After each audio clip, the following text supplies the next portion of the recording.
I had such a craving for a really classic makeup look. I don't wear makeup that often anymore, so when I do, it's kind of a treat for me. And I feel like we don't really see matte makeup looks much anymore, and it made me think back to those really classic matte eyeshadow looks, really carved out lids. And like I said, I've just been craving doing a look like that. So here we are, it's pretty full glam. A lot of what I used is powder formulas, and I have some dupes down below in the description box in case any of the products are a little too pricey. I can't get enough of this look. For skin prep, the only thing I'm gonna apply is the 7 by my brand, Monday Born. This is by far my favorite moisturizer of all time. It's my favorite product in the whole brand. And I'm gonna apply this to make sure, even with a matte look, that everything stays looking nice and healthy. I even use this as my eye cream because it's packed with those healthy aging ingredients. For my foundation, a classic favorite, I love the Dior Forever Skin Glow. I'm gonna just start by dotting this around my face. The color I'm using is the 4WO, which is very good for olive skin tones. And using a beauty blender, I'm gonna go in and just stipple this into my skin. And this is a great foundation pick for something like this because the coverage is great, but it never looks heavy or cakey. But you do get kind of like a full glam finish.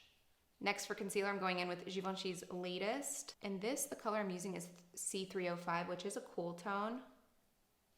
So this does have a slightly pinky undertone.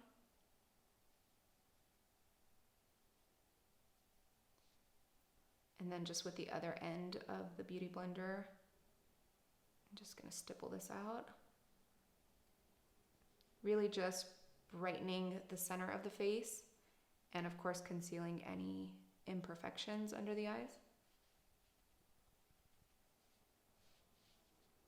So that looks really good. I'm gonna go in with my contour next. I'm using something I almost always use for my contour. It's by Persona Cosmetics. The color is Sahara.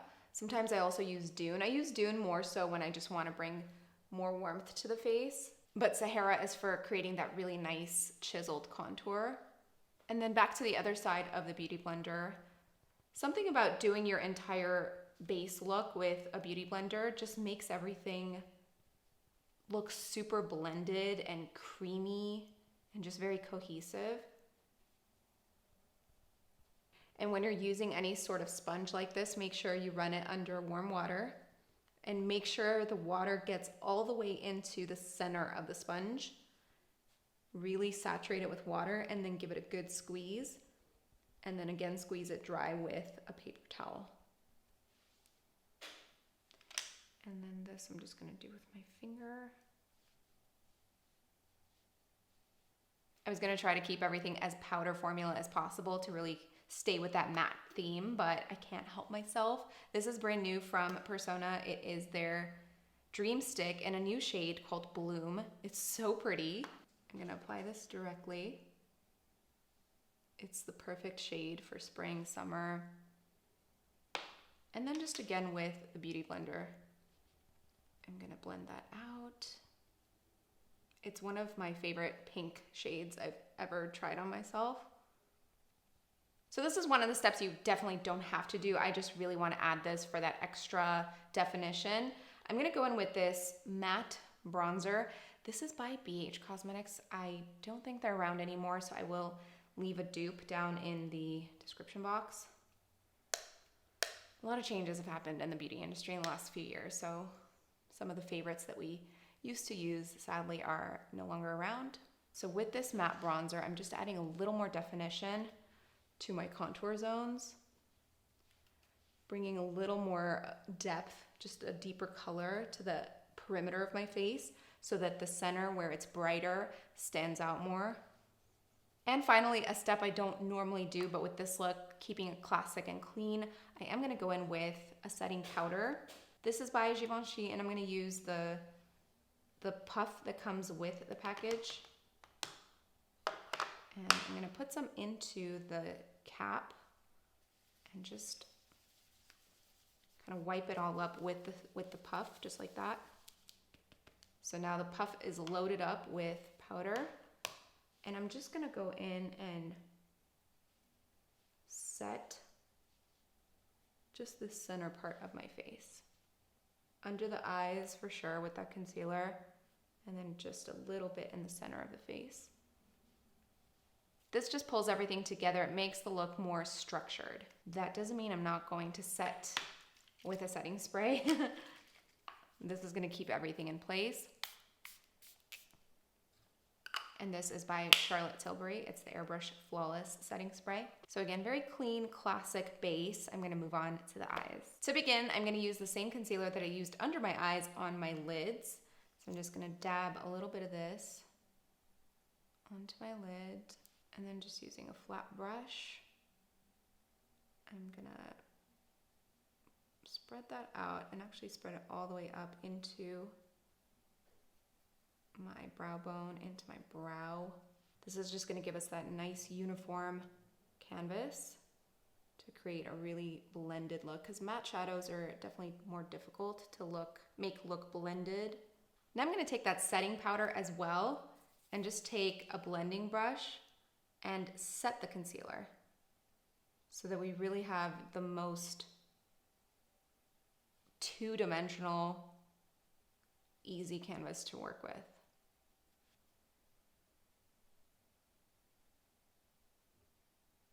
And again, taking that setting powder and setting the concealer. You're gonna find that this just makes your shadow, first of all, the color payoff is gonna be more true, and it's just gonna be a bit easier to blend, especially with the setting powder. I'm gonna stay with that big blending brush and actually dip into a bronzer, a matte bronzer. Make sure it's matte. And with this, I'm just gonna kind of go into the crease and give it that base to work with when it comes to a little bit of depth and dimension. I'm gonna be a little careful on this side. I was a little reckless on the other side. So just gently blending out in the crease. This is what's gonna start off our entire eye look.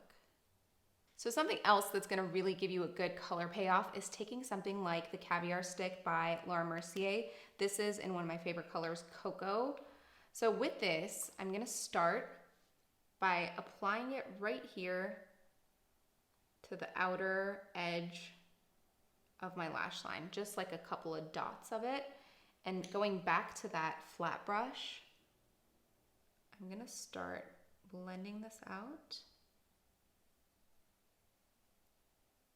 and creating the shape, the overall shape of this shadow. I like using this one cream formula because it really just creates more of a, I don't want to say a cut crease at all because it's not, but it just shows up so much more than a shadow ever could. So I'm gonna lay down that dark base and then kind of create a little warmth around it. So again, just gonna lay down this color first. And I'm really putting it on, like I'm making sure there's a good hefty layer of it on. And then with the tip of that flat brush, starting to blend it out. A little bit into the crease, kind of creating that shape that classic eyeshadow look normally has. So do you see kind of where that's going? I'm really just building out that shape of the shadow. Oh no, what did I do? So now going into shadow, I'm gonna use this quad by Tom Ford. I know this is pretty pricey, so I will leave a dupe down in the description box. So this is called Mink Mirage. And I'm gonna actually start with this shade right here. It's kind of warm, matte, kind of taupey brown. And with this, I'm just going to build on that color that I just put down. So kind of going into the crease a little bit more, developing that brown tone.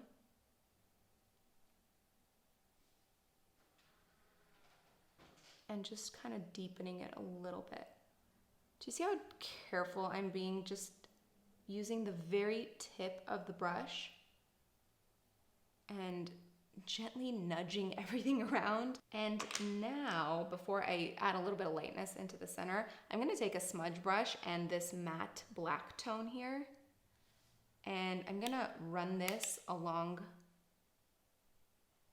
the lash line just to add a little more darkness down here and really kind of define the lash line. And then I can just go back and forth between, which one did I use? This one? Yeah. Between the shadow brush and the smudge brush, just making sure that everything looks blended. Soft. That's really the goal with this look. It's dramatic, it is, but we want to keep it soft. So again, adding some more of that black right at the lash line.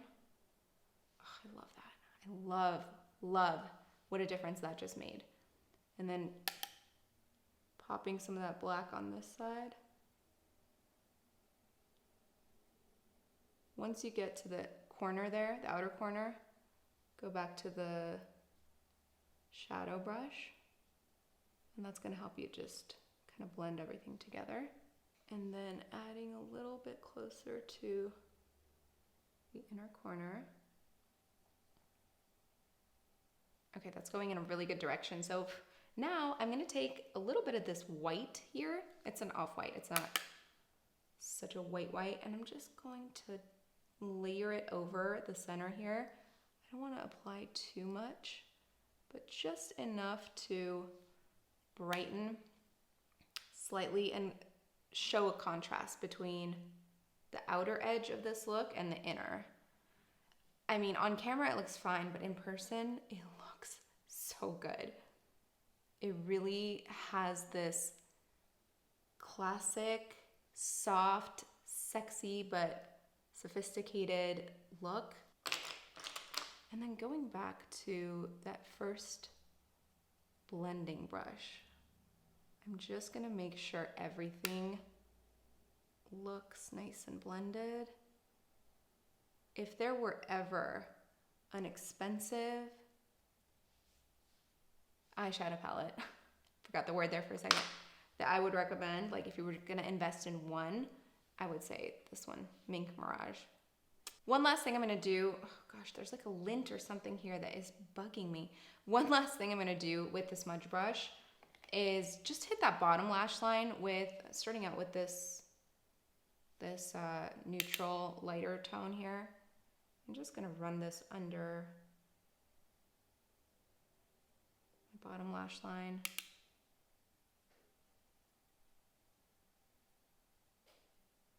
Just to kind of pull it together and not let it look so bare. With this pencil here by Pixie, it's their Endless Silky Eye Pen in black. It's affordable, it's creamy, it's blendable. One of my favorite eyeliners in general. Take a flat brush and run it along the pencil and just hit the inside of my top lash line, just to make it look as black as possible. You don't want to see any skin on the eyes. And now the mascara, I'm using the Caviar Volume Panoramic by Laura Mercier. This has kind of been my favorite lately. And as usual, I'm gonna start at the base and roll it against my lashes as I close my eye against the wand to really have maximum impact. Because I'm not wearing falsies. We're gonna hit the bottom lashes just lightly. I'm just gonna do one more coat at the top. Now for the brows, you don't have to do this two-step process, but lately I've been taking a clear brow gel and a tinted brow gel, and the reason I've been doing this is because it's really hard to get my dense brows to behave and lay flat and do what I tell them to. So if I just go in with a tinted brow gel with the fibers, it's gonna look crazy. It's gonna be way too much. But if I first kind of try to put them in place as much as I can with the clear brow gel and then go in with the tinted brow gel, it just turns out exactly the way I want it. So we did the clear and now we're doing the tinted. Because the tinted, I like it, but it deposits a lot of color and a lot of the fibers. And then on this side, again, just brushing them up. They're very dense, so they have a hard time flattening out even with a brow gel formula. And then going in with the tinted. This is by Tom Ford. It's their fiber brow gel. And this is gonna add a little more color and kind of thicken them up a little bit. And now for the lips, I'm using this new collab from Dose of Colors and Orfa Zinali. She came out with 2 lip kits. One was the 1990s, one was 2000s. I'm using the 2000s. These create the most perfect nude lips. So I'm gonna start with the 2000s lip liner. And I'm gonna overline my top line or my top lip. And then just kind of blur out the line. And same thing the bottom. And just blend it out. Darkening the outer edges here is going to cause the center of the lips to just pop a little more. So now I'm gonna do the lipstick and then the gloss over it. Normally I would just do the gloss, but just so that you see how it looks as a matte look. So I'm just gonna apply the lipstick.